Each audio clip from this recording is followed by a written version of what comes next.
There's also been a rise in the popularity of illegal and unregulated vape oils here in the UK, many of them containing THC, which is the stuff in cannabis, of course, that gets you high, and synthetic cannabinoids like spice. So is vaping dope a new drug trend among young people? Do we know enough about what's being vaped? Give us a shout. I can't imagine this is a huge thing, but if it's a growing thing, it is something that we have to be aware of. Dr. Robert Ralphs is a criminologist at Manchester Metropolitan University and an expert in emerging drug trends. And Neil Coles is a youth worker in Kent for the charity Ad Action. Good afternoon to both of you. Good afternoon. Good afternoon. Robert, if I could start with you.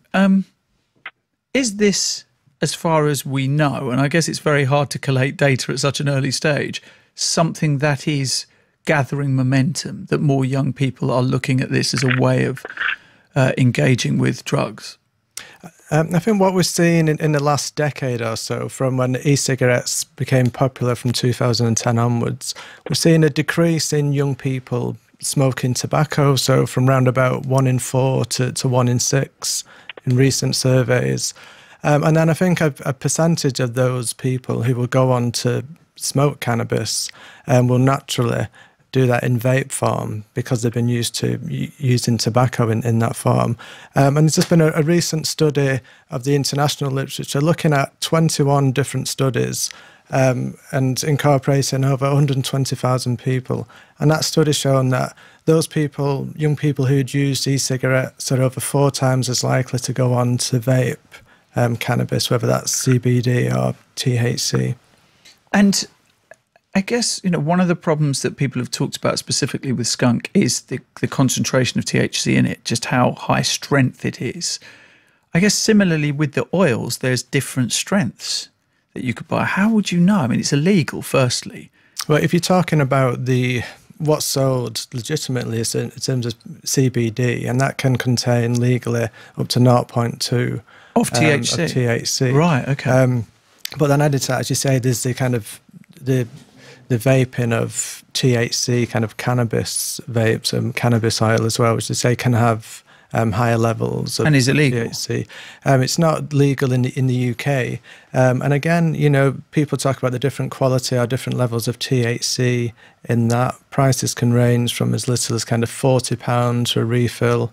I was speaking to somebody only the other day who was saying he pays £120 for a THC vape refill. So the prices can range, and what we've found. So this isn't sorry to interrupt you, but they're buying specifically oil that is packaged for vaping, or is it just the oil and then they just that's actually in the refill. It's in the refill of the vape, right? Even to the point now where we're hearing, some drug dealers who traditionally have sold cannabis resin or, as you mentioned, what's referred to as skunk in the UK, are now actually offering selling cannabis vapes as well, due to the kind of popularity in vaping more generally. Is it odour-free? It can be like, well, again, especially in comparison to what people refer to as skunk, and obviously, which definitely isn't. It's got that. You can, you can smell it on people's clothing. Sometimes you can smell it even if they've got it on the person and they're not smoking it.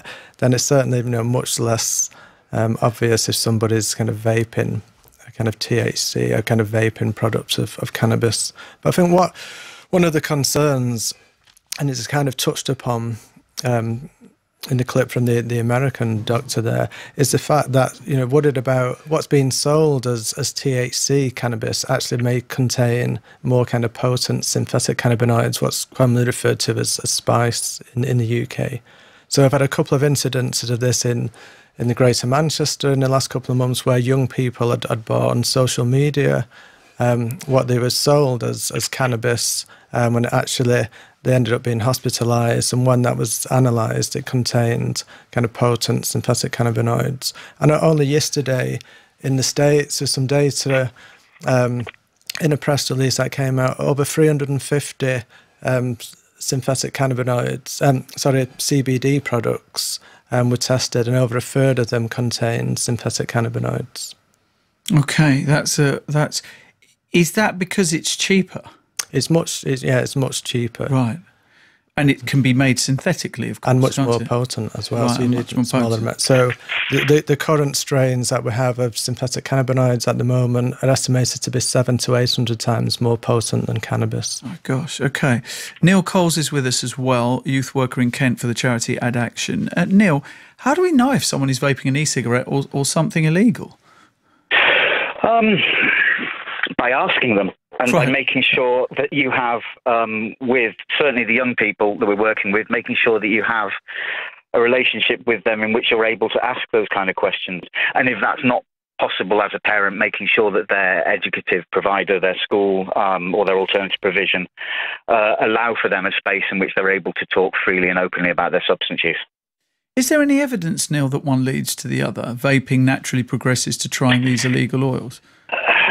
Anecdotally, certainly from the young people that I'm working with, they're aware of THC oils. A number of them have tried THC oils. I think it's important to keep a sense of perspective. For most of them, it's not their preferred route of use for cannabis. They prefer herbal cannabis. They prefer a joint. They prefer the cultural element of sitting down with friends and rolling a joint. So certainly keeping a sense of perspective as to where this actually lies. They're aware of it. It's culturally normalized, but they're not engaging in it to such a degree as it's particularly problematic, certainly for the young people that I'm working with. Good afternoon. I vape cannabis whenever I travel to Amsterdam, says this texter. It's not the common vape you see day to day that vapes are liquid. What I use is just ground cannabis that is roasted in the device and then inhaled. Yeah. So it's a completely different mechanism. Certainly when you're looking at the issue around THC, which is suspended in VG and PG, it's very difficult to identify as cannabis. When you're looking at dry herb vaping, which again is something in which you're able to identify the cannabis, it heats it up to a point where those particular cannabinoids are vaporized off and then consumed. It's much more easy to identify and to control that experience. So that's something a little bit different than using THC or potentially other chemicals suspended in something like a VG-PG liquid. Robert, can you talk us through the mechanics of it?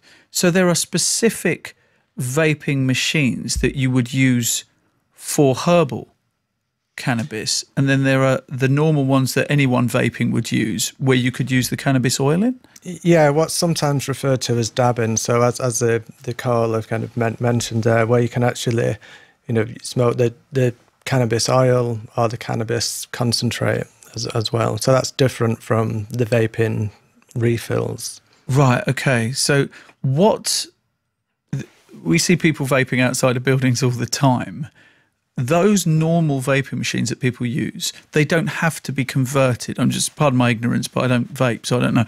They don't have to be converted to use the oil, or indeed, but they would be separate if they were to burn. They are kind of specific, and they can be quite expensive. Some of them can be as much as kind of £300-400 for smoking the concentrate. And right. Okay. So that's specifically created to smoke marijuana. Yeah, and again, you can get them as as little as kind of £50-60, or as much as several £100 as well.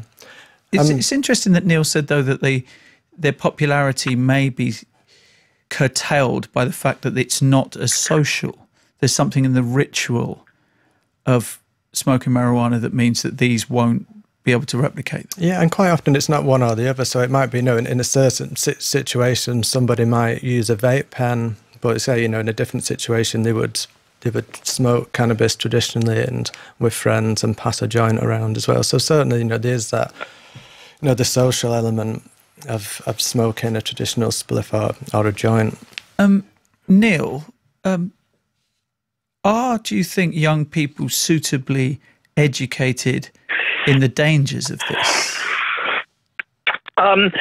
Especially with the cannabinoids. Yeah, certainly here in Kent, we're working very hard, ongoing across all substances, to look at harm reduction, to look at consequences. to look at decision-making processes and risk-taking.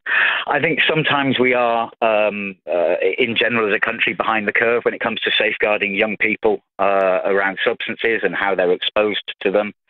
I think VoltFast released a report last week, which is a brilliant report called DM for Details, which looks at social media's influence on the drugs market. And I think sometimes we're a little bit behind the curve when it comes to responding to these things. But teams such as ours down here in Kent, we work very hard to make sure that we're in conversation with young people continuously, and they're able to tell us what the trends are. They're able to keep us informed as to where the drug markets lie. Because there must be, quite a degree of paranoia is probably not the right word, but concern over additions like spice, Neil. Of course, there is a problem with an unregulated market. Anytime that you have an unregulated criminal market, it makes it very, very difficult to identify substances correctly. It means that you can't necessarily rely on the packaging, that what's in there is necessarily in there. So there's certainly a conversation to be had around effective regulation, certainly around cannabis, in order to protect young people who are using. Neil, thank you.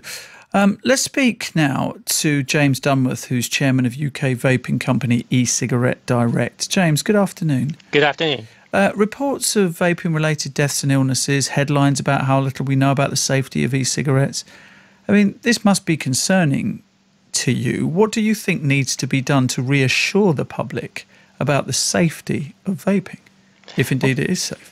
Well, first, the cause of these vaping and respiratory illnesses in the US, so far the evidence is suggesting that it's down to the use of a diluent, vitamin E acetate, which is causing this issue in the non-regulated liquids and THC cartridges.